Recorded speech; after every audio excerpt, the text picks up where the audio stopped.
Good morning, everybody. Today we have Codeforces round 719. It's a Div 3 round, so that means it's speedrun time. Here we go. Zoom, zoom. Geothermal already with the submit. Hang on, let's see if this is right. 1 minute in, nice job. Problem A. Okay. Well done, man. Do not be distracted. Uh-oh, I've already failed. Polycarp has 26 tasks. Each task is a capital letter. The teacher asks Polycarp. Oh, okay. At the end of the contest, we'll have solutions to all the problems. Probably the goal is to solve set. And here we go. 26 tasks, 26 capital letters. Polycarp can only solve one task during the day. Each day, he wrote down which task he solved. Now the teacher wants to know if Polycarp followed his advice. Wait, what was the advice? Polycarp began to solve some task. He must solve it to the end without being distracted by another task. So you can't have like a D.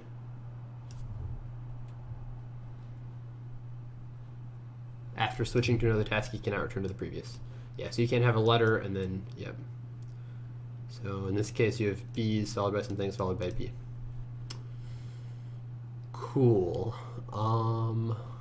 Gotcha. Sounds pretty easy. Here we go.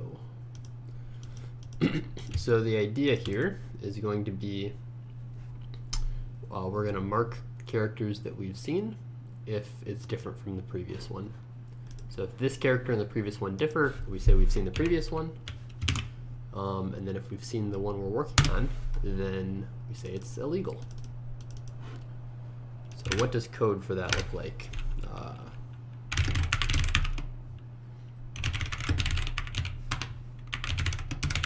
So we read an A in the line. We make a Boolean array scene. New Boolean array of 26 characters. Then we go through each of the characters. If line at I is not equal to the thing before, then we want to mark the thing before as seen.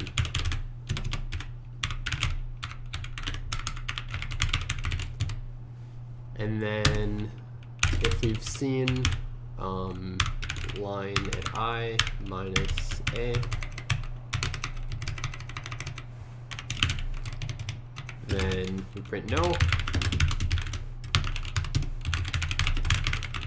Otherwise we print yes. I think that will do it.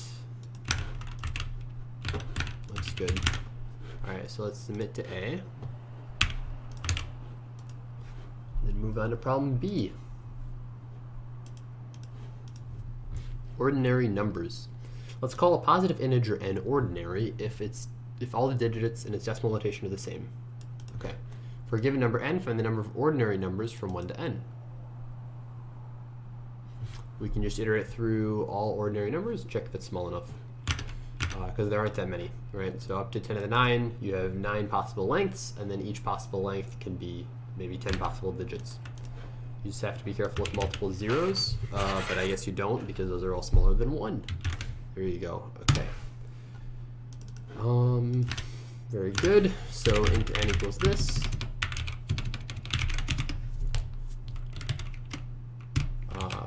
Cool. So then we'll say for int digit equals 0 or equals 1, digit is less than or equal to 9, plus plus, so we'll look for each digit. Length equals 1, length is less than 10, length plus plus. I guess then we want to build it. So long val equals 0 for each of these times. Val equals val times 10 plus this digit. And then we want some counter, huh? So we need a counter. We print at the end. And then if this value is less than or equal to counter, then, or less than or equal to n, then counter plus plus. And there we go. That's the solution to this problem. 1, 2, 3, 4, 5, 18. Looks good. Alright, so we got A, it looks like. Submit to B. And read C. Oh, I guess maybe we should read D. Let's read D. open up both of them. You're given an array of n integers. Count the number of pairs of integers where I comes before j, where the difference is equal to the difference in positions. Okay, so if you go up one spot, you correspondingly want to go up one value. Yeah, let me explain this. I got the solution mentally, but let me explain it real quick. If you go to the right one position, you want the value to increase by 1. So you can imagine if you go over, let's say you've got 3, 2, 5, 7, 10. So if you go over 1, you want the value to be 1 bigger. Am I understanding this right? Yeah. So what you can do is you can subtract 0 from this, subtract 1 from this, subtract 2 from this, 3 from this, and 4 from this. And then if you go over by some amount, then the difference you subtracted is equal to the difference in positions. So now if you do that, then you have this array 3, 1, 3, 4, 6. And then you want to count how many duplicates there are. So in this case, you have 2 pairs of 3s, so there's like one pair here. So yeah, that's the idea. So we can do that really quick.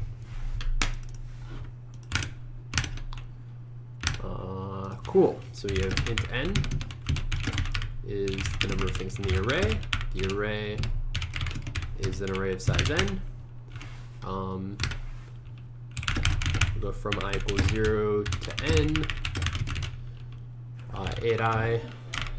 Okay, we got b as well, minus equals I.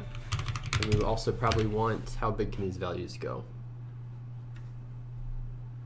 Each value goes up to n. So we'll make some frequency array, size n plus 1.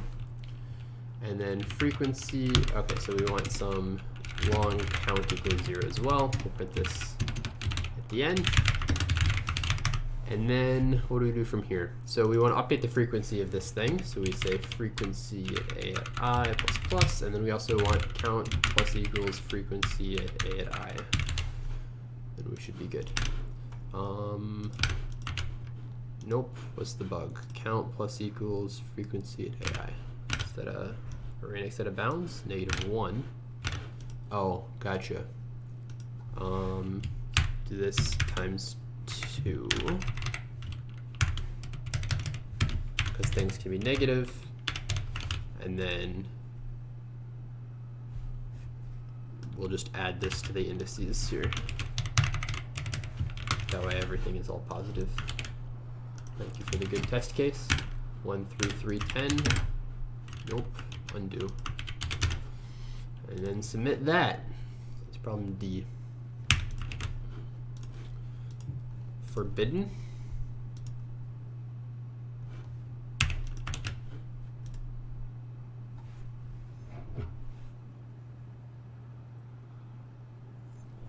Alright, well, we'll move on from there. Problem C, non-adjacent matrix. We have the numbers A and B are adjacent if they differ by exactly 1. Consider the cells of a square n by n matrix if they have a common side. Oh, gotcha. For given n, we want to construct a square n by n matrix such that each integer from 1 to n squared occurs exactly once. If these are adjacent cells, then the numbers written must not be adjacent.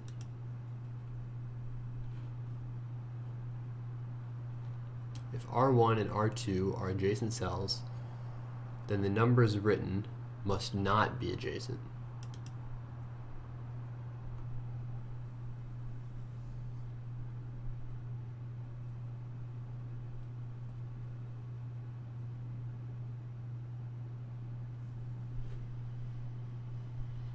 I see.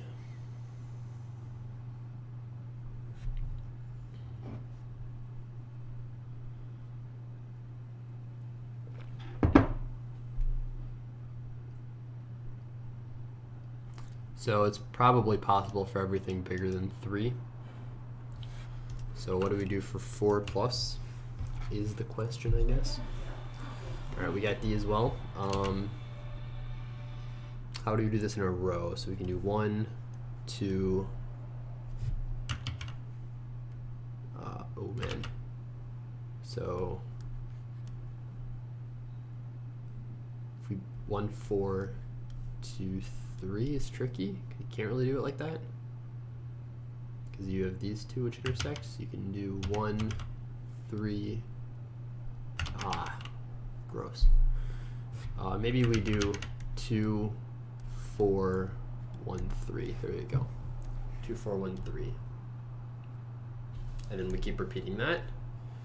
And then when we go down a row, we do 3, 1, 4, 2. These are adjacent. No, they're not. That's fine. Oh, that's fine, because this will be an offset of 4. So we just repeat 2, 4, 1, 3. That's a pattern that works.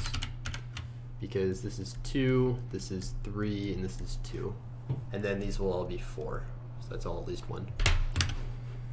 Good, good. Here we go. Problem C. Okay, so we read in n, and then we're good.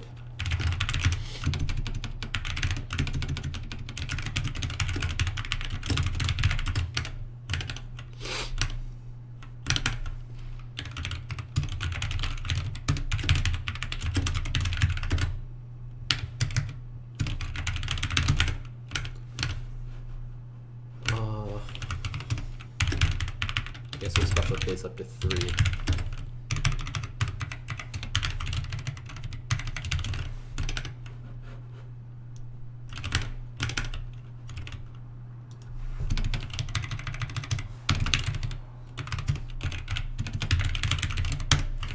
Right, so then for y equals 0, y less than n, y plus plus. Val will be y times n, plus 1, I guess. And then we'll say for int x equals 0, x less than n, x plus plus, x plus equals 4, I guess.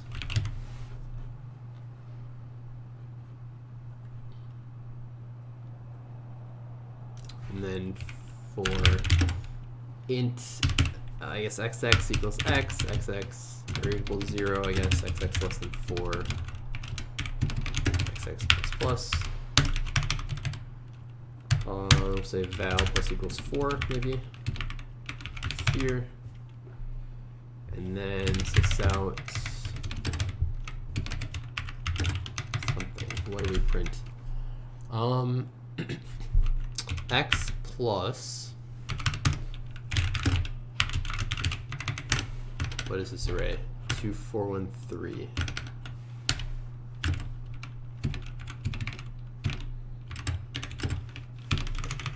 Let me just make this. Okay, so x plus a at xx. Yeah. And then plus equals 4, so this won't match up at the end of the row, but we recalculated it every row. We never use this. So this should be val plus that. Yeah, all right. And then print a new line here.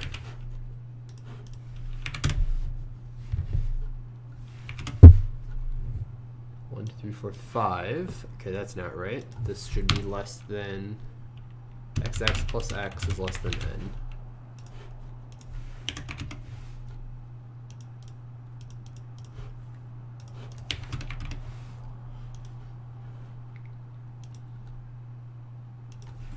And xx less than 4.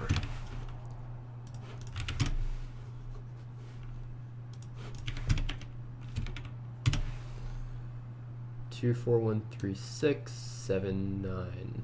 Yeah, that looks fine. Okay. What about 4? Looks good.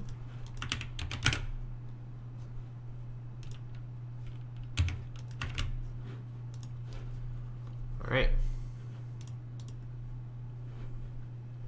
Go to problem E, arranging the sheep. We're playing a game arranging the sheep. The goal of this game is to make the sheep line up in each level.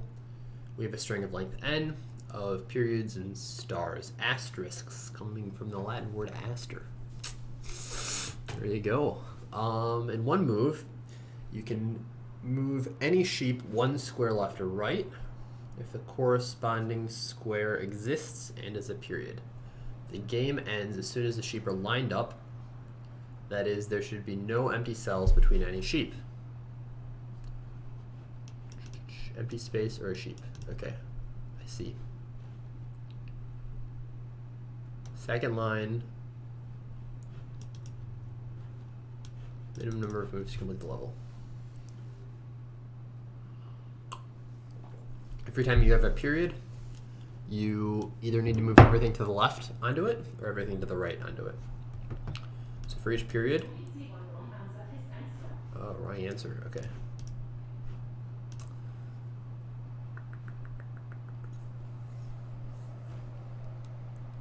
Test 1.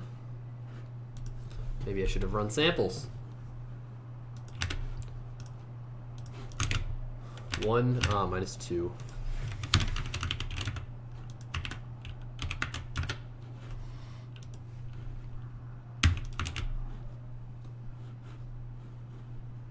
Okay. Yeah, so that's the idea. For each period, either everything to the left needs to move onto it over by 1, or everything from the right needs to. So we add whichever one of those is smaller to the cost, and then we print the answer. So this is add 6 plus 1 plus 2. 6 plus 1 plus 2 is 9. Yep, sounds good. There we go, problem E. It then equals this. Int array, or a char array A equals the next line. Alright, int counting sort, or I guess prefix sum. Let's do counting sort. What is this? Cumulative sum, I mean, equals new int array n plus 1.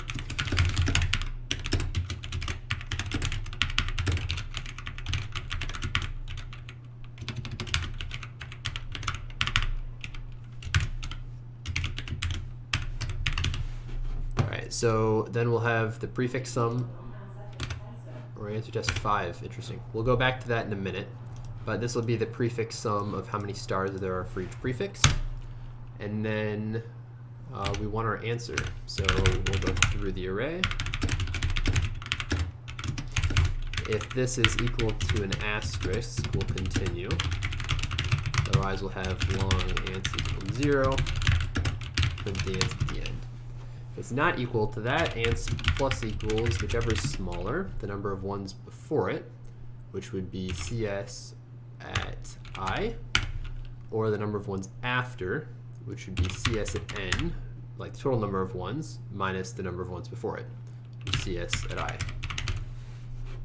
And there we go. You can make this I plus 1, it would work as well. Looks good. Yep, alright, cool. Submit E, and then consider C again, probably. It's probably the plan. Wrong answer test 2.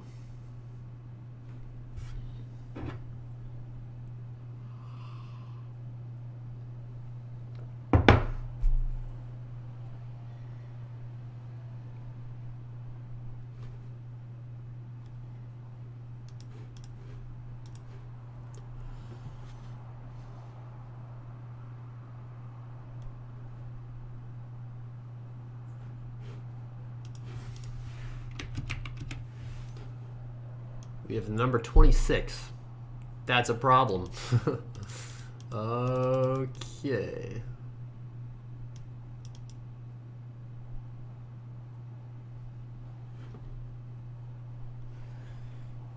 Yeah. All right, that doesn't work. Good, good, good. So that's the break case. So we do 2, 4, 1, 3. Could we make this a 5? Could be a 5. Yeah.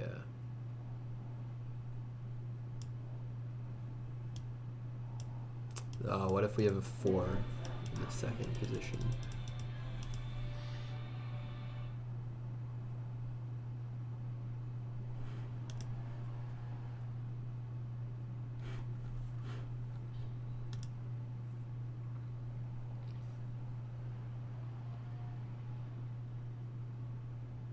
This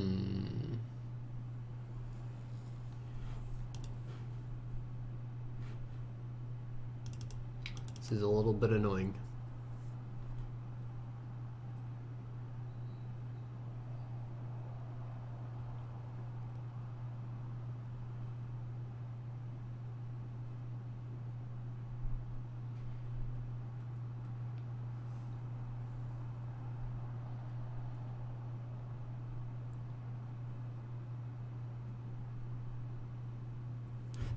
All right, maybe we try a different approach here.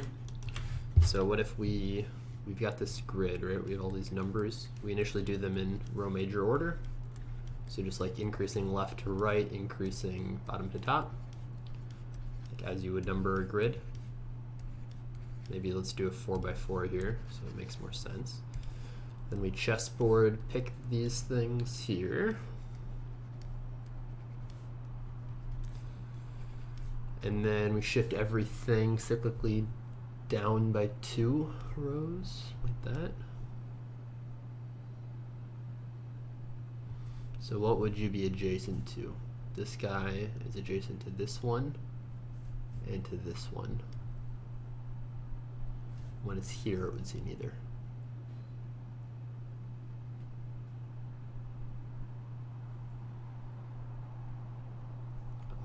Okay, that works. What about in a 5x5 though?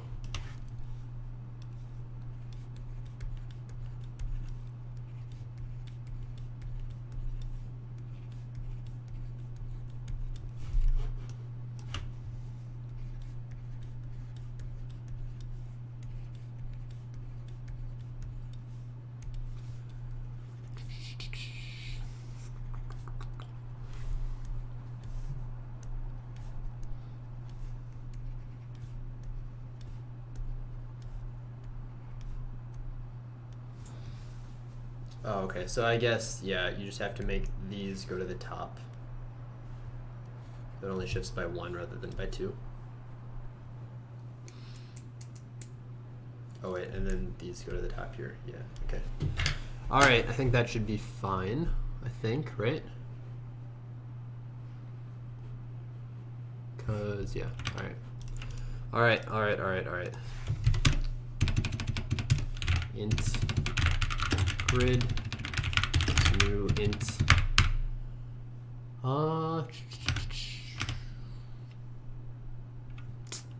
n by n.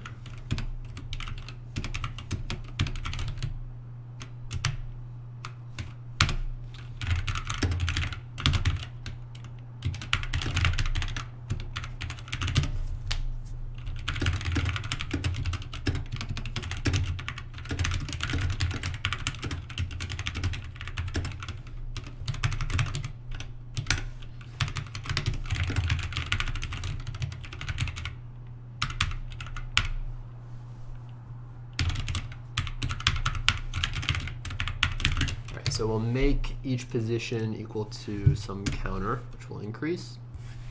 And then we need to update things.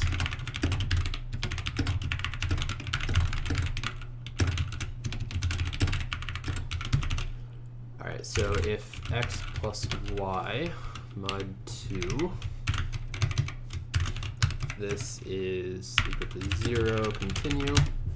Otherwise we need to update stuff, so then we'll say int new y equals y plus 2. If new y is greater than or equal to n. Okay, so here's where we do our shenanigans. So if n,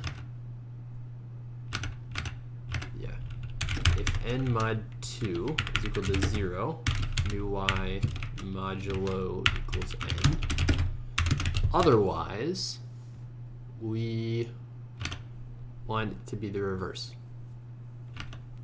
So new y equals new y plus 1. Right. Yeah, plus 1 mod 2.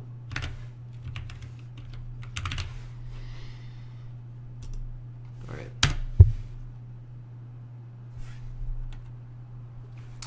So then we say new g at x new y equals grid at xy.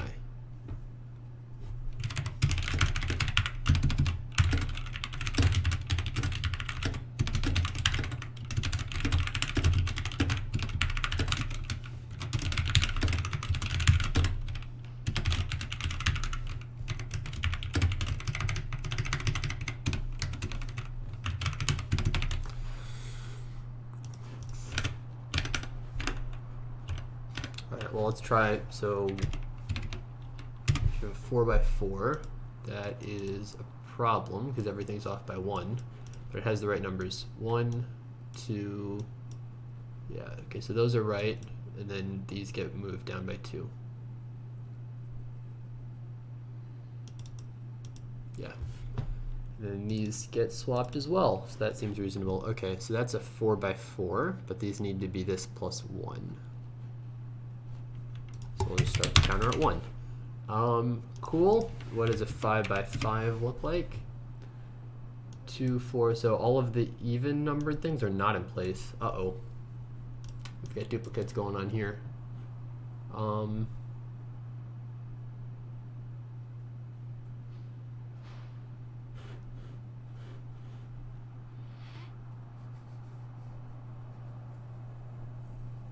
And here.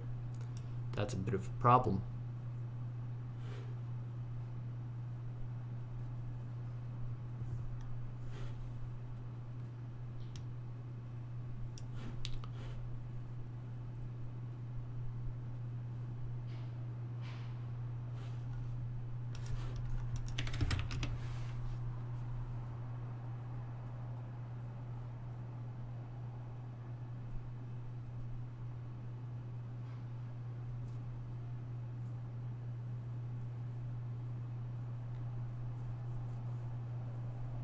Yeah, so it's the second squares that get changed.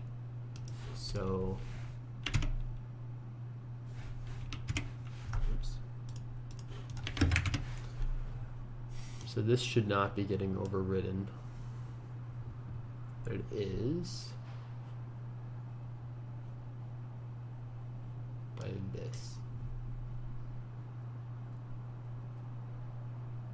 We should be going to here. 0, 1, 2, 3. Oh, maybe just not plus 1.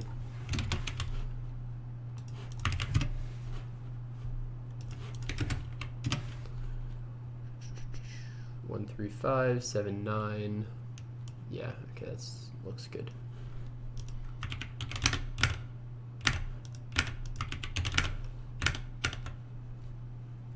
All right, that took too long for a div 3c. That took way too long.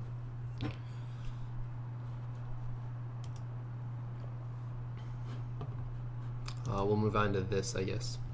Interactive problem. Guess the kth 0. The difference is that in the easy version, t equals 1. The number of queries is limited to 20. What is it in the hard version? In the easy version, t is up to 10 to the 4, and the total queries is 6 times 10 to the 4. All right. Polycarp's playing a computer game. An array consisting of zeros and ones is hidden. He wins if he guesses the position of the kth 0 from the left t times. He can make no more than this many requests totally of the following type. Find the sum of elements in positions L to R. To make the game more interesting, each guessed 0 turns into a 1, and the game continues on the changed array. More formally, does that part matter in the problem 1? Oops.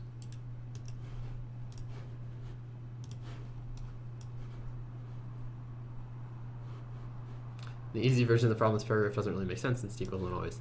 Okay, so each guessed 0 turns into a 1. He guesses the position of the kth 0. Okay.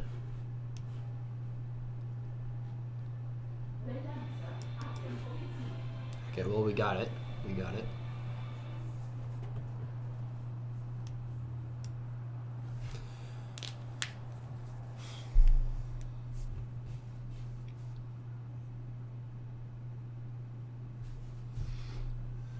So you can find how many ones are in a range. You want to find the kth zero repeatedly. There are 10 to the 4. There are 10 to the 4 events, and then 6 times 10 to the 4 queries. I see. So F1 is just a straight up binary search. F2 means do something a bit more interesting.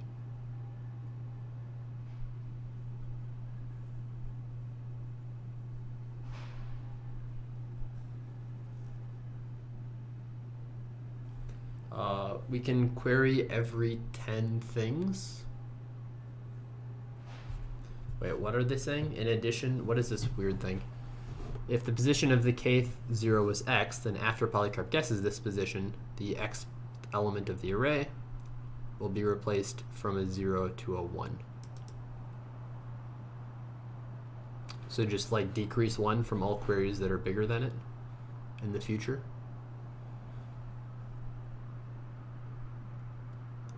Yeah. So you never guess the same thing twice, I guess. So this should be pretty easy. We can just do this, I think. We can spend, it's not a bad problem, but we can spend 10 to the, ooh, big text, very big text. We can spend 10 to the 4 queries will be, oh, maybe not. We could, I was thinking query every 10 positions.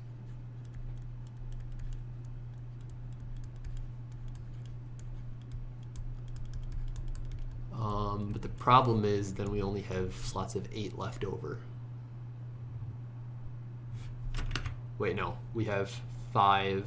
If we query every 10, so now we have 10 blocks. We have a thing of 10, block of size 10. That's 6, but we have 10 things. And how many? We have 6 times 10 to the 4. We have 5 queries to ask between. Yeah. Yep, there you go. Okay. So we'll have blocks of size 10. And then in the future, anytime something is greater than or equal to it, we'll just subtract 1 from its value. And then we need like some offset variable. So it's a little bit annoying, but shouldn't be too bad. We'll just make an F2, because that's what we're going to do instead. All right. Usually we have this, we have N and T.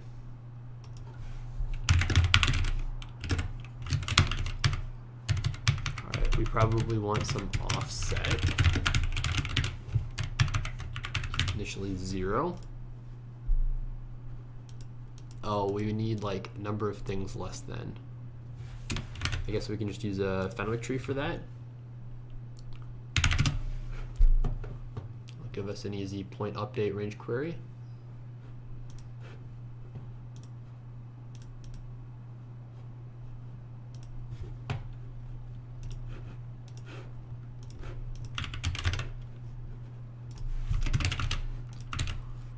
All right, so then we'll have some bit, just new bit.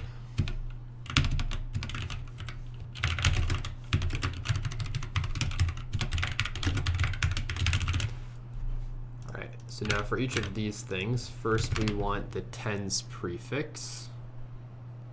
What do we want here? Probably a hash map.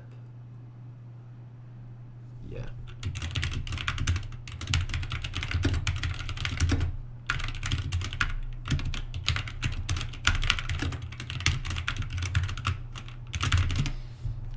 Tree map, rather.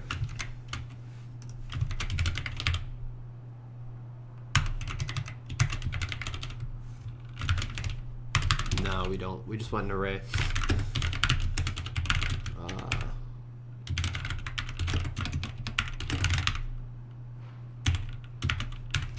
So we'll do n plus 9 over 10, which will be ceiling division over 10.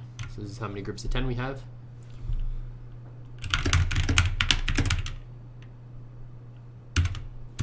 I guess I equals 10, I is less than n, I plus equals 10.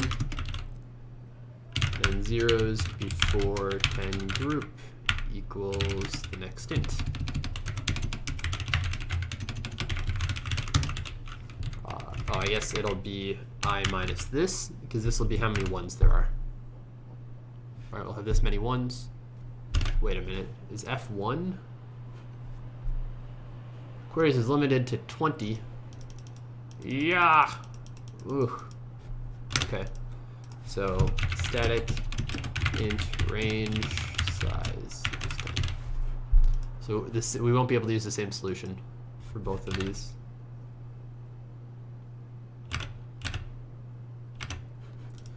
Okay. So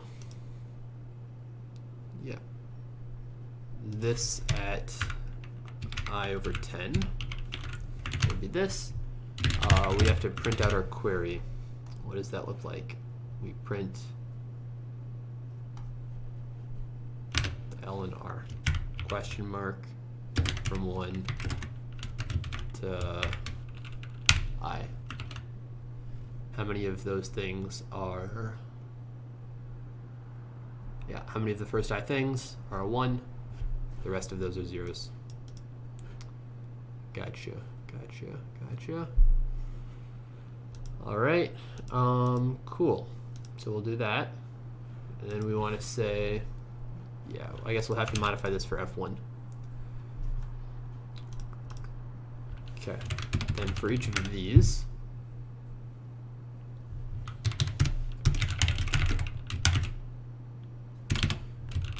binary search for,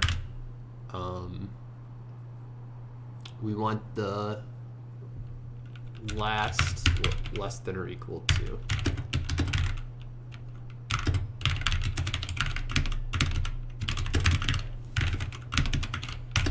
So if a at a.length minus 1 is less than or equal to x, turn a.length minus 1.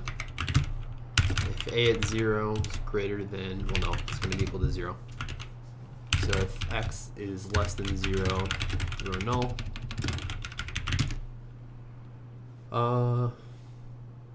Cool.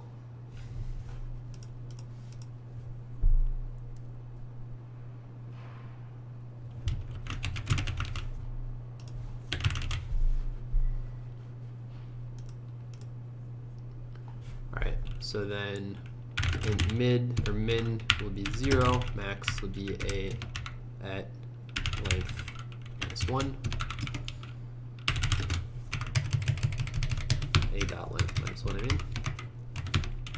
And then while min is not equal to max, mid will be something, and then, okay, the mid value will be a at mid plus bit 10, that query, from 0 to the mid. Find how many of those things are minus 1. If mid val is greater than x, then max equals mid minus 1, else min equals mid.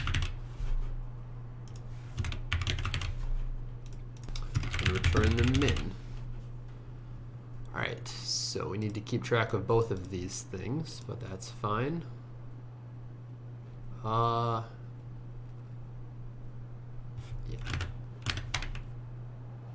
N goes up to what now?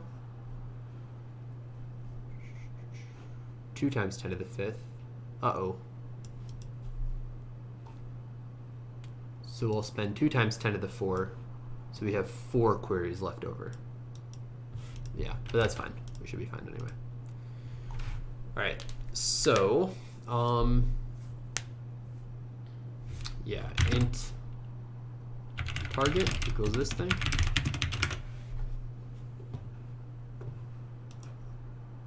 Does it always exist?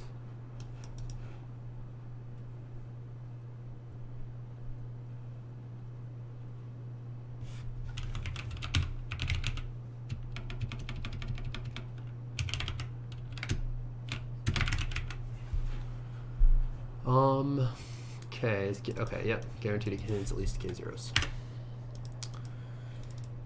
Okay, so we have this target. We can find it. So int mindex will be, yes, the last thing where we want target, and we have this array of zeros before 10 group. Okay. Then the max index will be math.min of n minus 1 and mindex plus 10. While index is not equal to maxdex. So we have 0, 1, 2, 3, 4, 5, 6, 7, 8, 9. So this will be 9 because it's inclusive. All right, int mid will be mindex plus maxdex over 2. Now we need to query this thing. So sys out.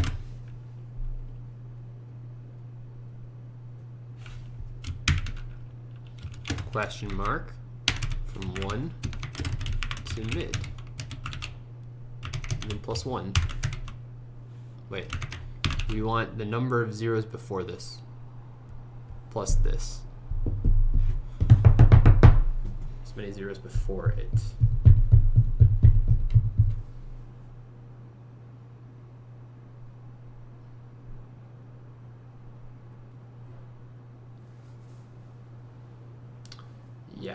Yeah.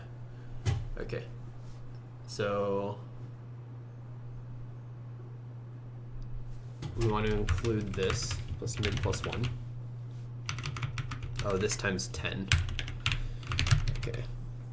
So it's between the last thing before we pass it and 10 more than that. Yep. Then we say how many zeros are there. Okay. Int n ones will be this. Int n zeros will be mid minus n ones, right? Mid plus 1, I guess, minus n ones. And then n zeros plus equals the number of the number of things we've turned.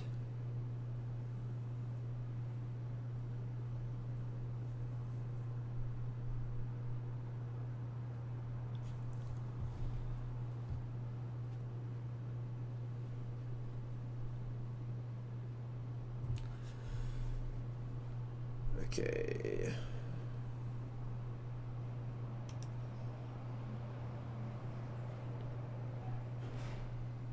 I guess we don't need this regular bit at all, because we just won't reuse those queries.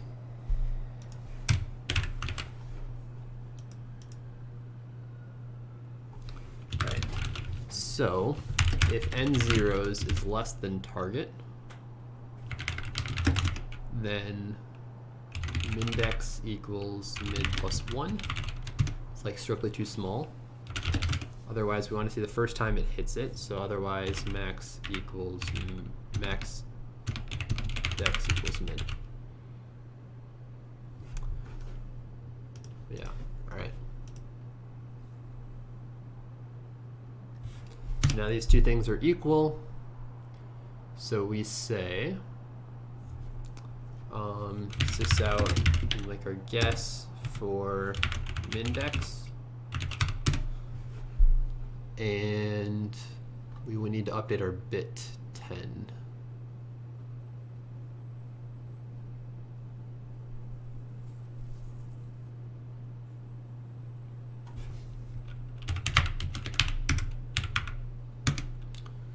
So update position mindex over 10 plus 1 by 1. So this is the sum of the number of ones we've created. I guess it'll be this. I guess we should subtract 1. That's how many ones we've deleted. It's like an offset. So yeah, so then we have this.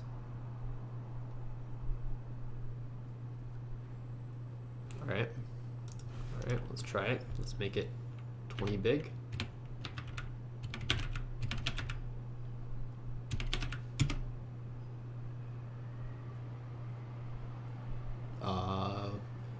We'll say 2 test cases. So the sum will make them all zeros. This is all 0. Ruh-roh, that's a problem.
Figure out where we're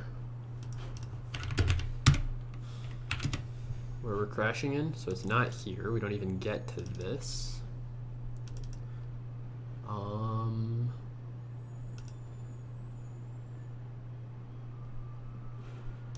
Oh, I guess we do.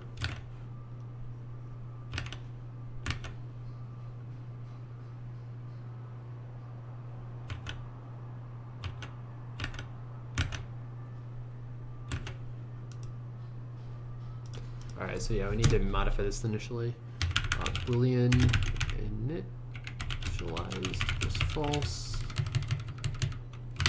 If not initialized.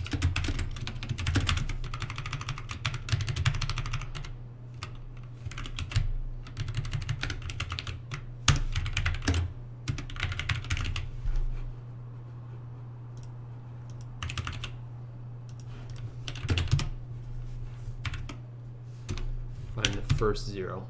So 1 to 10 we have 0 zeros. 1 to 5 the sum is 0. 1 to 3 sum is 0. 1 to 2 sum is 0. 1 to 1 sum is 0. Yeah, 0. Alright, cool. Yeah. Alright, second query. Let's find the first 0 again. 1 to 5 the sum is 1. 1 to 3 the sum is 1. 1 to 2 sum is 1. 1 to 1 sum is 1. Okay, nice job. Yeah. Maybe let's try this again. 22. Find the first 0. Okay, now we want the 10th 0 will be at position 11. 1 to 15. 1. 13, 1, 12, 1, 1, I guess 10. I think that's right. I think it's right. Might not be right, but we'll see. Let's just submit, I guess, and then see where that takes us.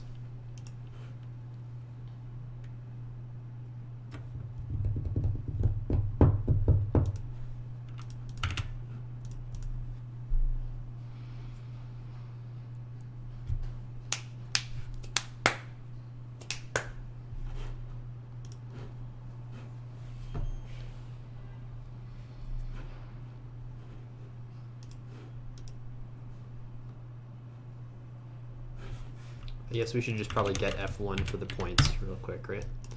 So for F1, we don't need any of this.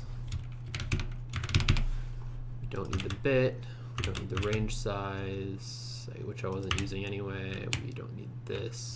We don't need this. We don't need any of this initialized stuff. Mindex equals or max dex, okay. Int min dex equals 0. Max dex equals n minus 1.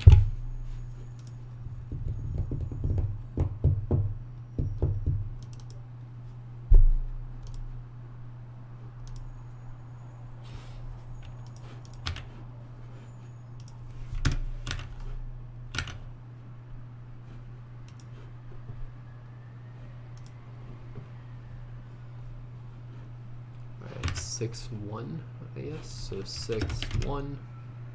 Let's find the third. Yeah, let's find the first 0. 1 to 3, let's say that is 3. 1 to 5 has 4. 1 to 4 has 4. That's a problem, right? That's wrong. Why would that be wrong?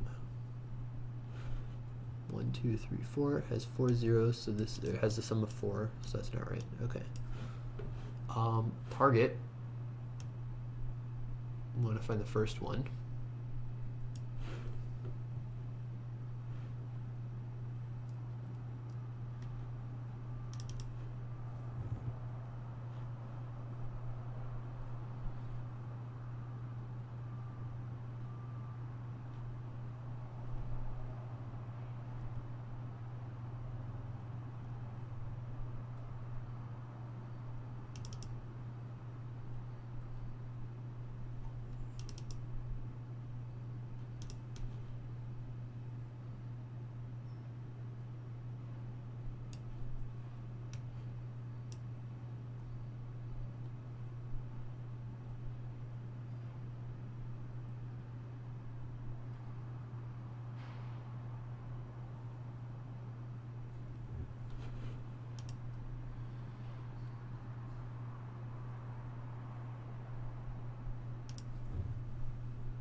What is going on here? Ugh.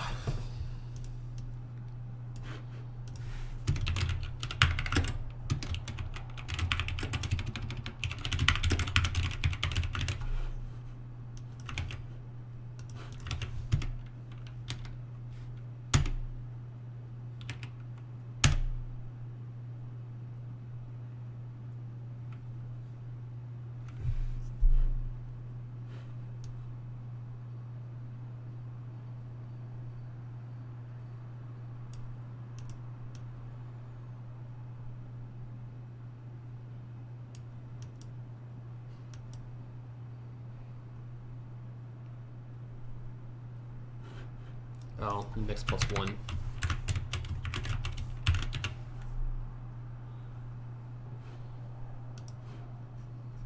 This would also need to be index plus 1.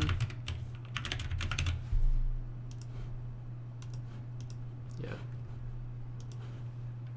That's why we test, ladies and gentlemen. Let's find the first thing. 3 things here, 4 things here. 4 things here, so print 5. Good.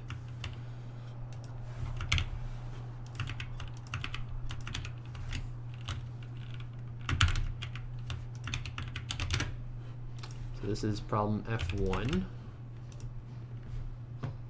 Let's get a verdict on this before we resubmit, because if this has a bug, we should know about that. Oh, we did submit this. Well, this is going to be wrong. Okay. Yeah, it's probably going to be wrong, I think. All right.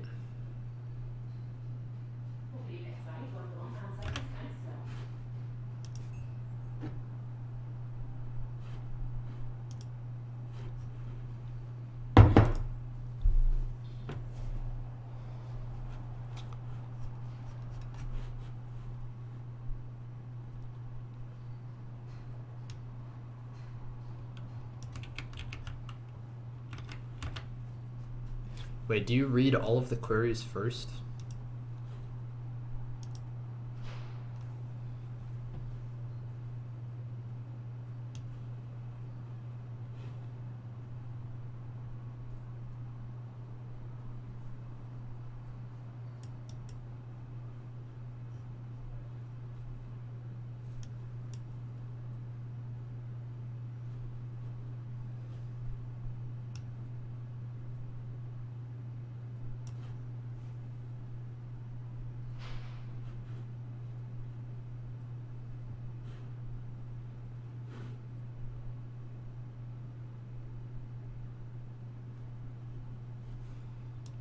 2. Then they answer 4 things. 1, 2, 3, 4. Then they look for 1. Okay. I see. All right.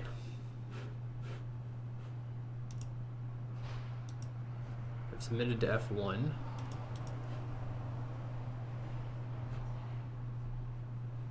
We're in Q.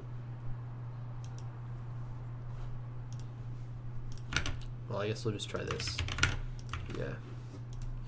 I don't know. I don't know that it matters too much whether we get this problem because we know how to do it. It's just like implementation issues. Yeah. I think I've explained the general idea pretty well. Like, you just query every 10. Right now you have a block of 10. So now your binary search is just on a smaller range. And then you have to maintain those blocks of 10s change in some predictable way. You can do that with a Fenwick tree or a segment tree. Cool. To go or not to go. Dima overslept the alarm clock, which is supposed to raise him for school. Dima wonders if he will have time to come to the first lesson. To do this, he needs to know the minimum time it will take him to get from home to school. Okay. He's got a rectangular field, n by m. Each cell on the field is denoted by some number. -1 means the passage is prohibited. 0 means it's free to walk through. Some other number means it contains a portal of cost X. This portal is also considered free, but it has a cost. Huh? For any portal, he can go to any other portal. So we got something. At F1.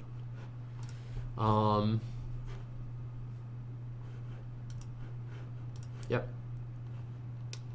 From any portal, you can go to any other portal. Well, the time of moving from portal this thing to some other portal is the sum of their costs.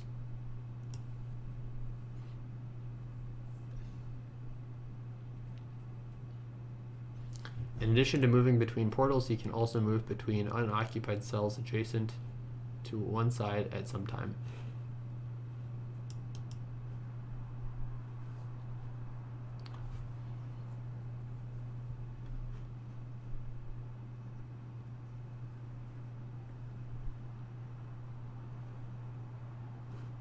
I see.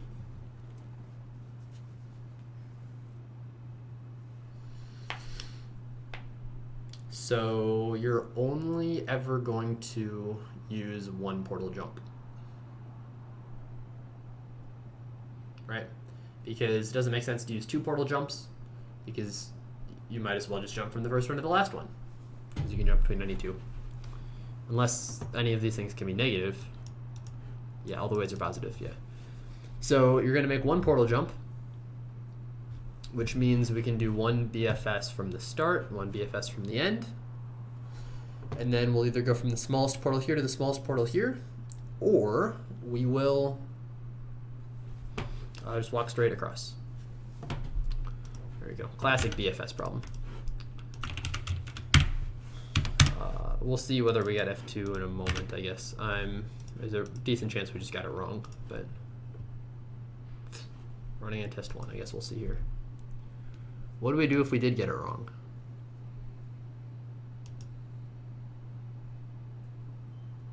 Maybe we didn't get it wrong. It'd be nice because then we don't have to worry about it, right? Am I still recording? We are. Good. Good, good.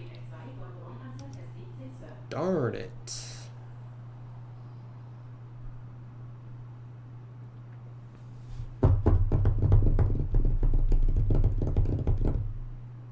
Huh. All right then. Well, what do I do with my life?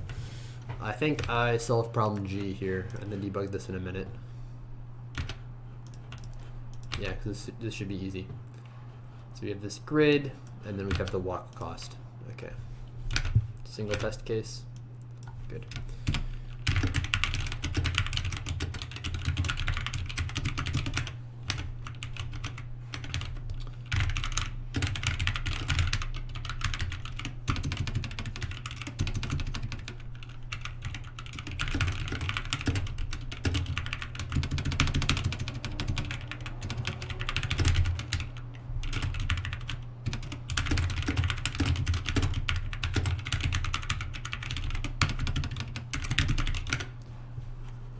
grid. Is that it? Just 5 by 5, and then we're set. Okay. So we probably want to do a BF. Do we start? Where do we start? School's bottom right. Okay. Yeah. Static int array walk BFS.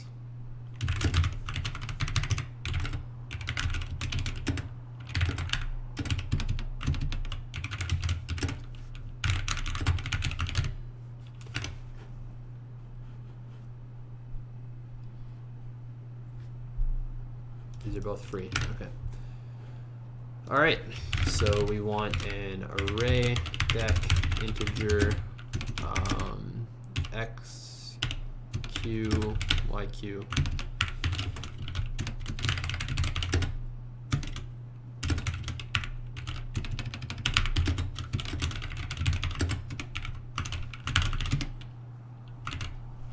All right. So then xq dot add from x, yq dot add from y.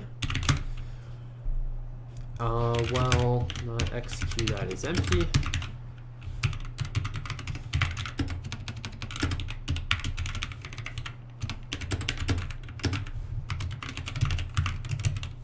We'll make our dx and dy array, so we can go through this with a for loop. Okay, so int cur x will be xq dot remove first. Int y or cur y will be yq dot remove first. Then what do we do? We consider moving in each. Oh, we probably need a result, right? So int array res is new int array grid dot length, grid at 0 dot length. Okay. From res, int cur d will be res at cur x, cur y.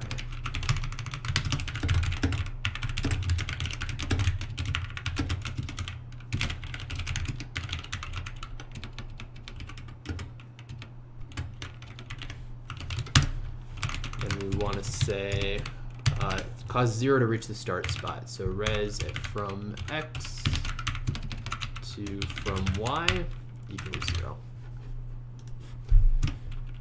All right, what now? So now we do each direction. Consider moving in each direction.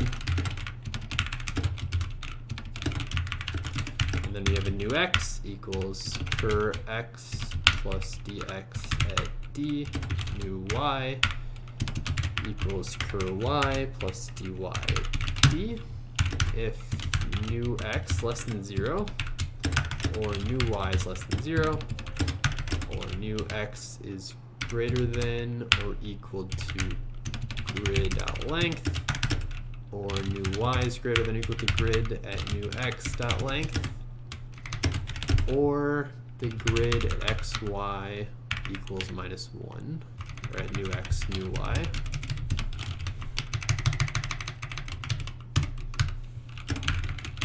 Then we can't walk there. If grid at new x, new y is equal to -1, or, well, if that's equal to -1, that's the only case we care about, then grid at new x, new y equals cur d plus 1. And then grid at, okay, so then, oops, xq dot add last new x, yq dot add last new y. And then keep going. Cool. So we do that, we make our q. So here, we're going to do from start, from equals walk BFS, from 0, 0, pass in the grid, or with the walk cost. No, the grid. Oh, and then we need the walk cost too.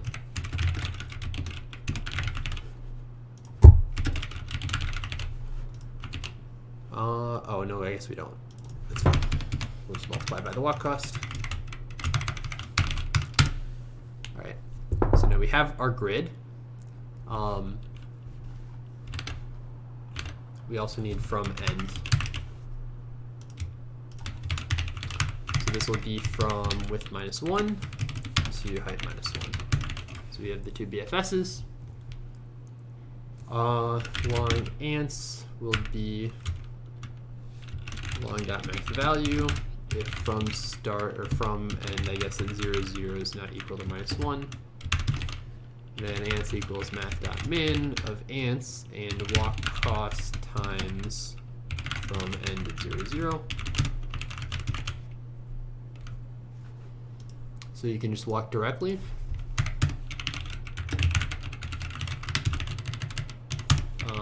Or use one teleporter. So long min start equals long.maxValue over 3.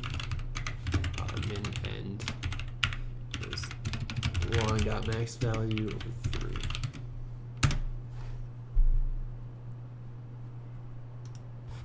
If this is -1, continue. And this should be, if this is equal to res, then res equals this. Okay, I can write a BFS. Okay, so we have these things. So for x equals 0, less than width plus plus, y equals 0, y is the same height, y plus plus. What now?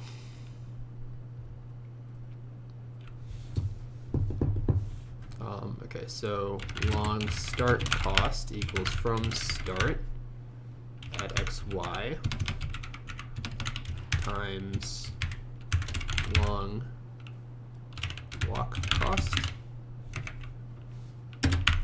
plus grid at xy.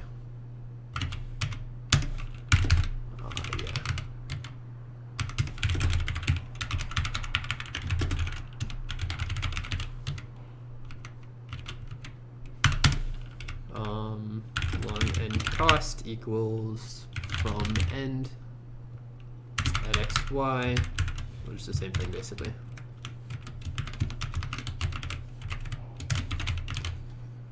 Okay, except this is from end. Okay, so if from start at xy is not equal to -1, then min start equals math.min of min start and start cost.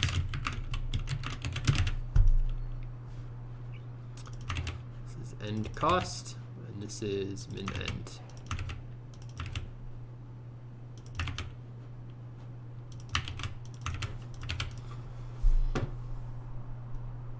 All right, and then ants equals math.min of ants and min start plus min end.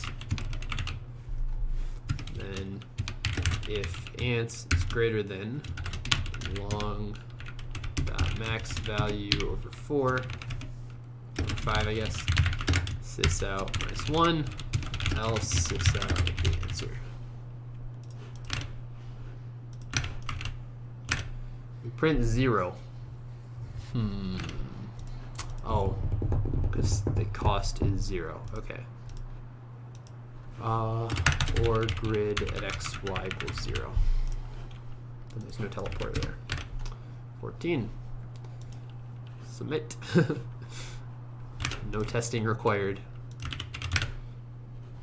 All right, then we got to figure out the other problem, F2.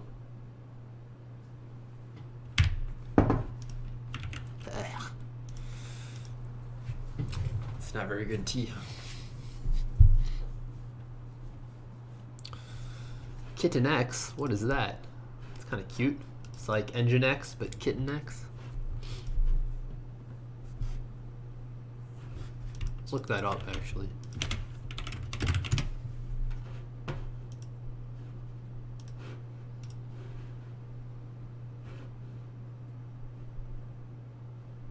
No results found for Kitten X.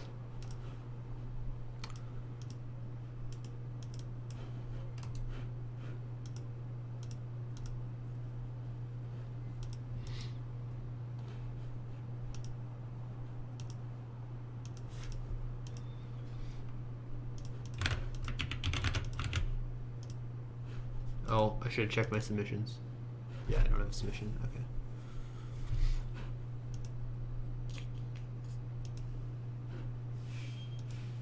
positions.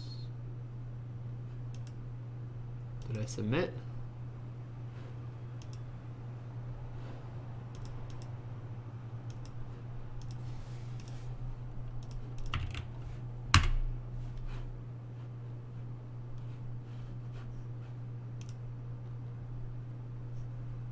Have I, though?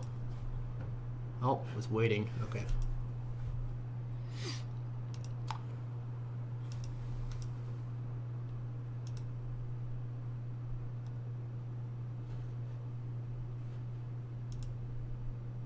Geothermal's done. Good job, man. Nice job. Whoa. Good job. Good job.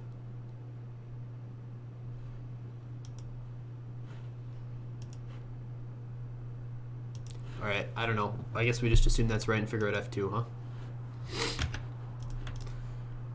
huh? Okay.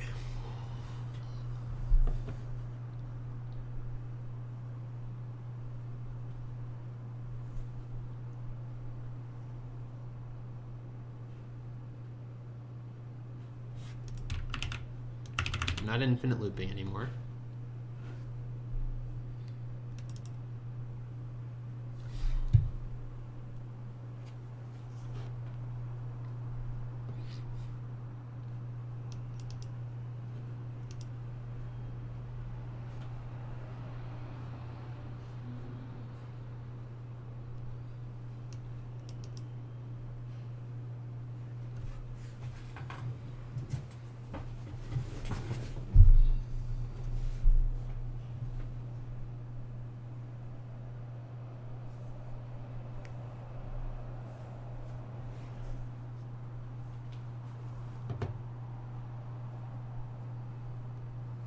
So if n is 11, this will be size 2.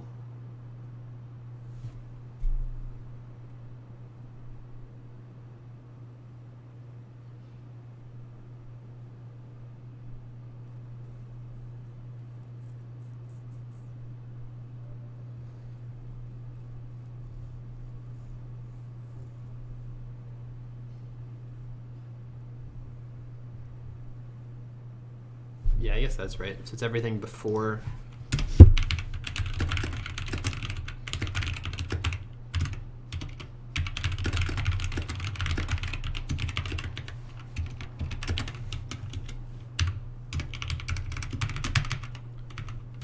Okay, so I think we do calculate this right.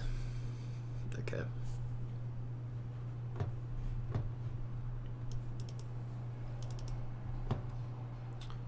Yeah, so then we update.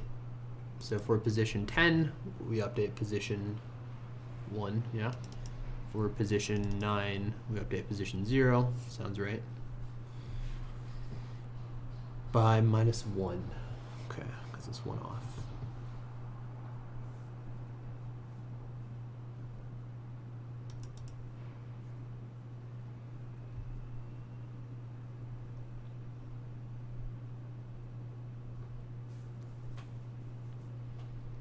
Binary search for the last less than or equal to.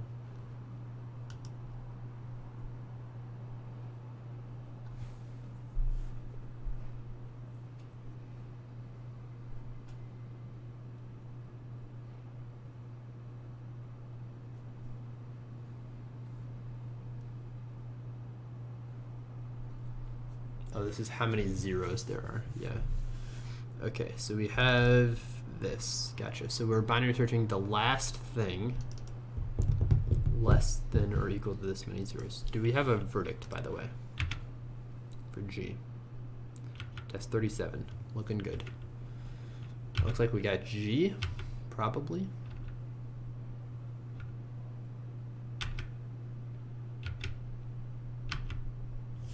Well, we'll let CF notifications do that for us. Okay.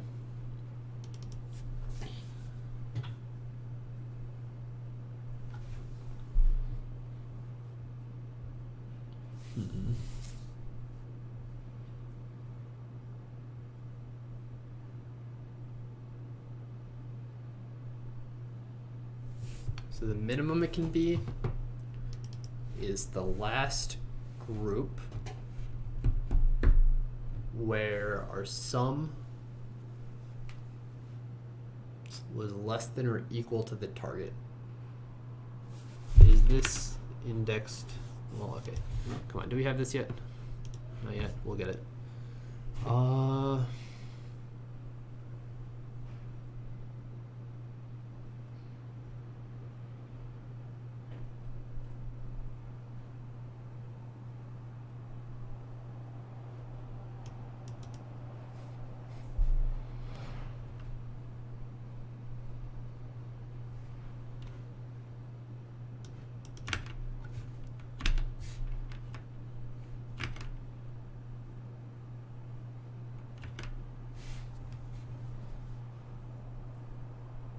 If we want the position of the first 0,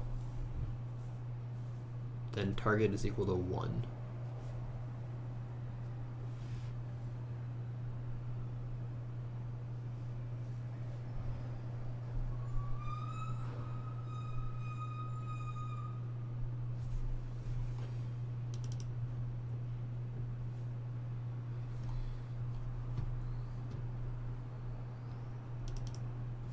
Yeah, okay, so this is sketchy logic right here.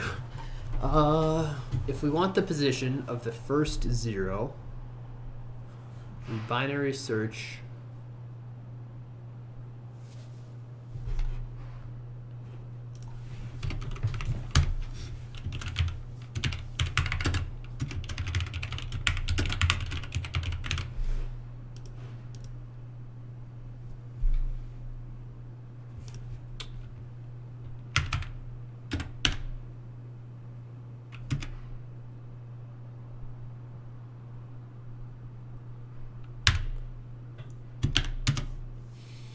So let's say the sum here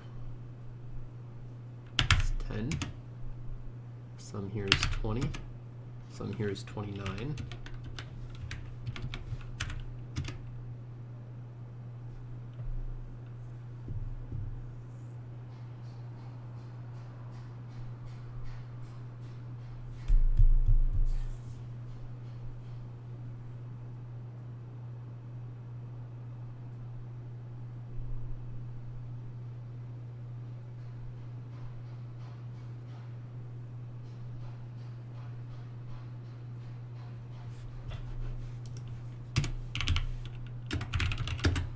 This seems wrong. Okay, let's say index, or like 0 to 10.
Oh, yeah, here's the problem. Okay.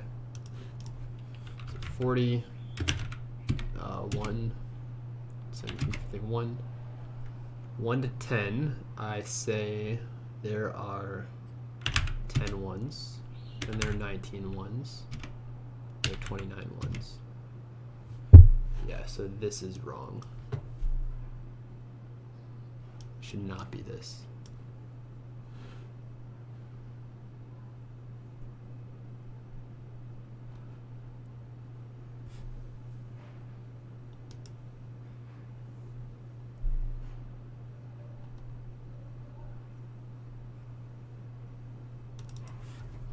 So we don't want the last equal to, we want the first equal to.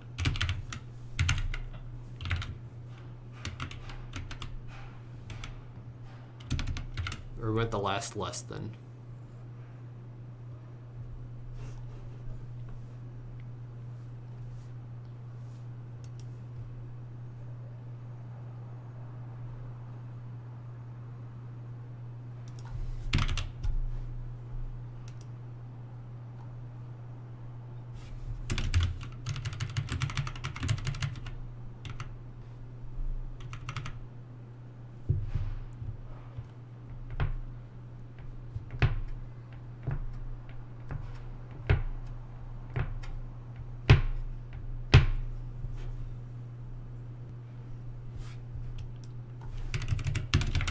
binary search for the last less than. We find it. And then we add 10.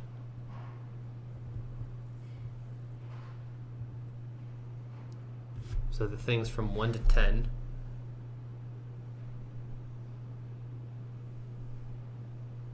Are too small. The next thing isn't. Yeah, I think this is actually right. Okay.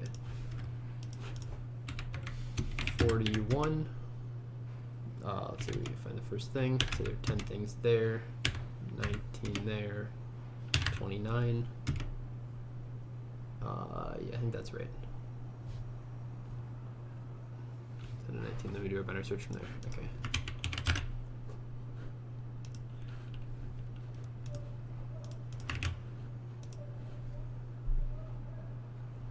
Oh yeah, test case 80.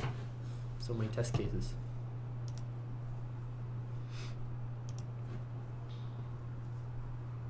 Yeah, okay. Well, I don't know. Maybe I got some problems wrong. Who knows?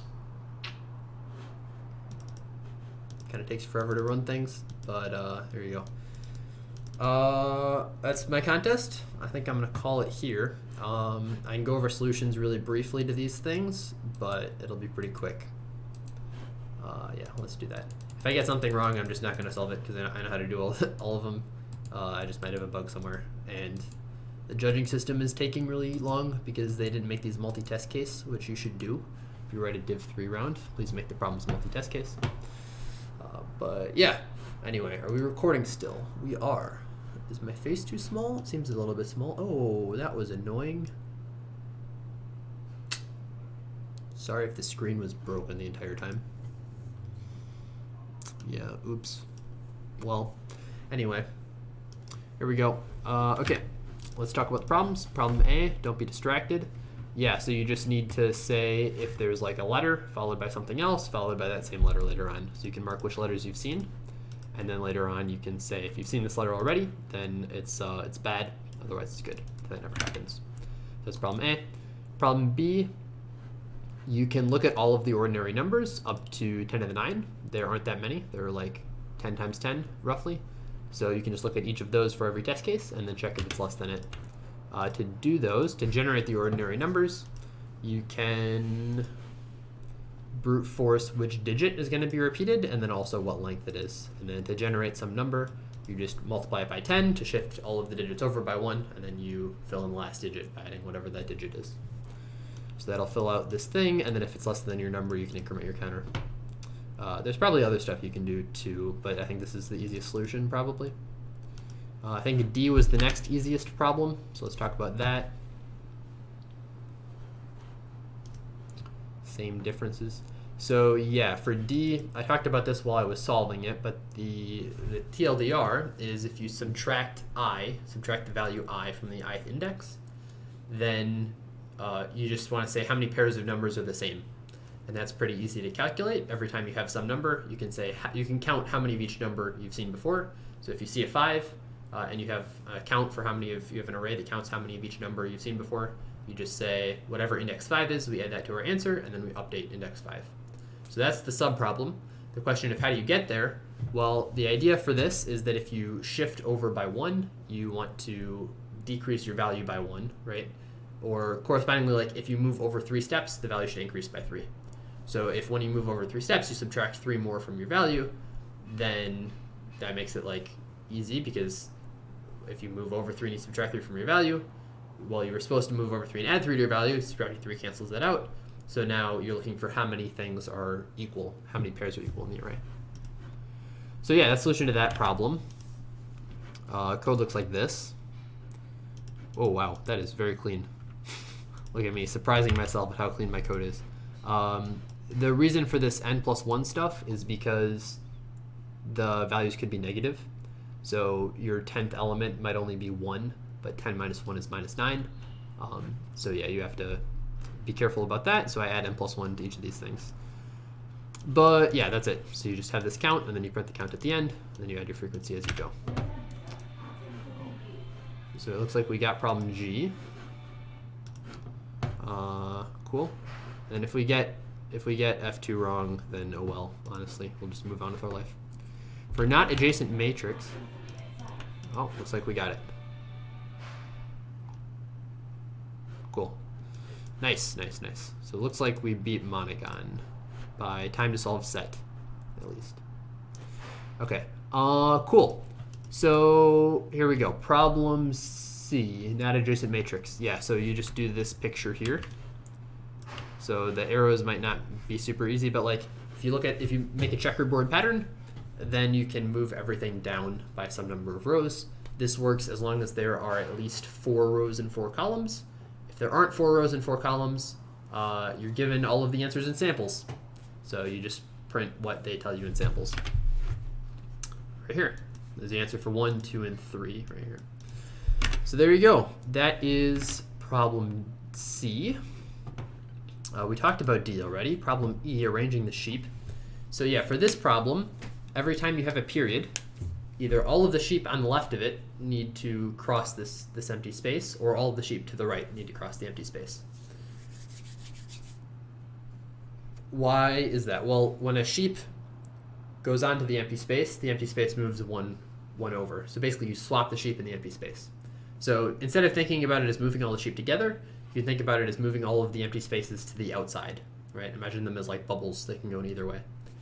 So for some empty space, it's either going to need to cross all of the sheep to its left or to its right. So you add whichever one is smaller. That'll take the fewer number of moves, and then you can imagine deleting that empty space. You don't actually have to delete it. You can just like count. But yeah, that's the idea. The code for that looks like this. That's problem E. So this is a cumulative sum for how many sheep there are to the left of each space.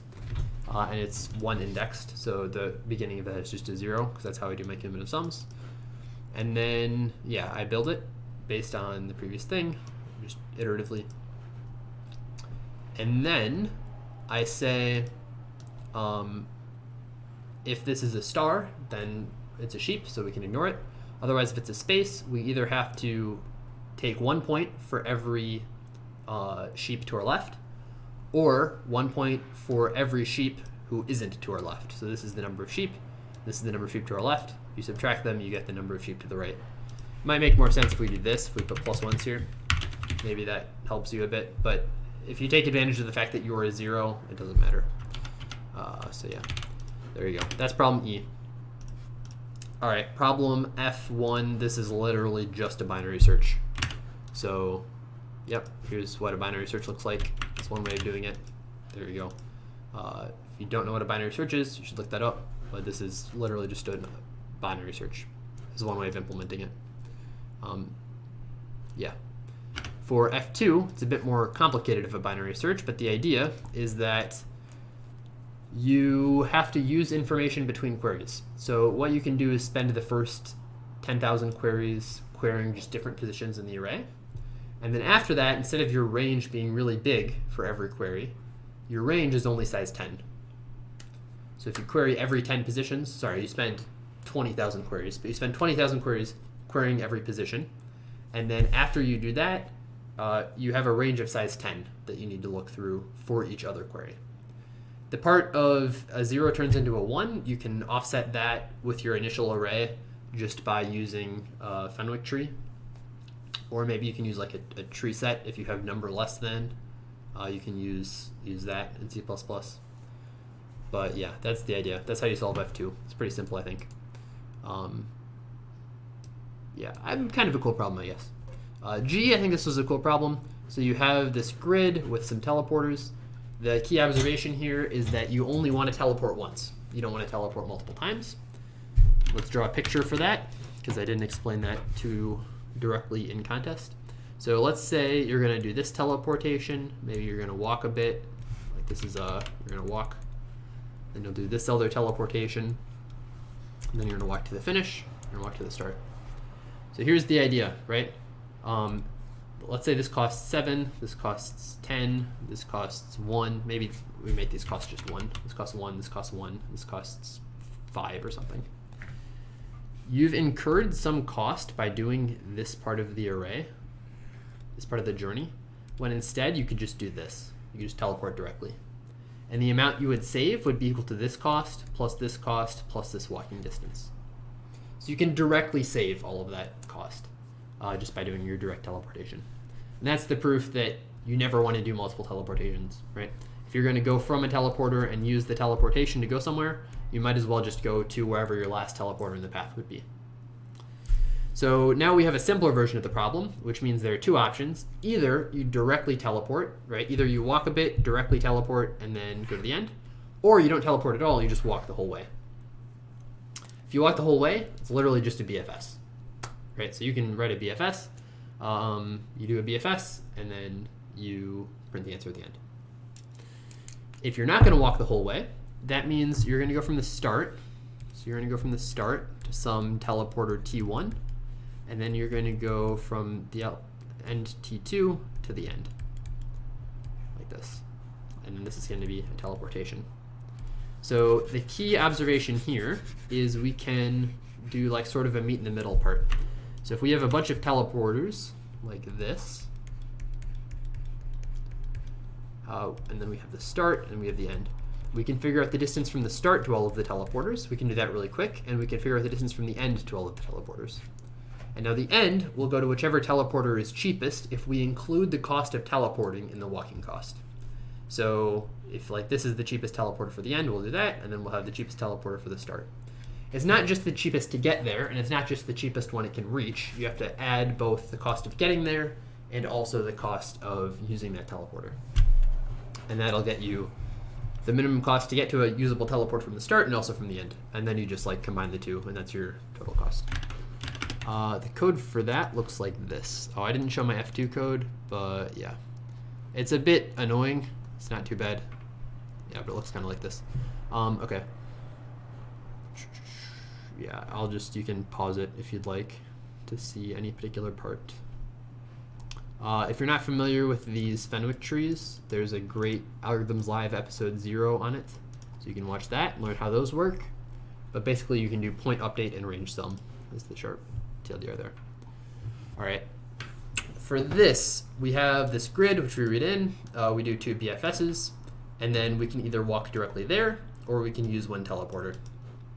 So that's what this logic is doing. For this BFS, this is just a normal BFS, right? You just do a grid BFS. You can go up, down, left, right. And you want to know the minimum cost to get from your starting position to every other position in the grid. That's what this is doing. So yeah, that's the idea. That's the solutions. Hopefully you enjoyed the contest. I thought the problems were pretty good. They were easier than usual.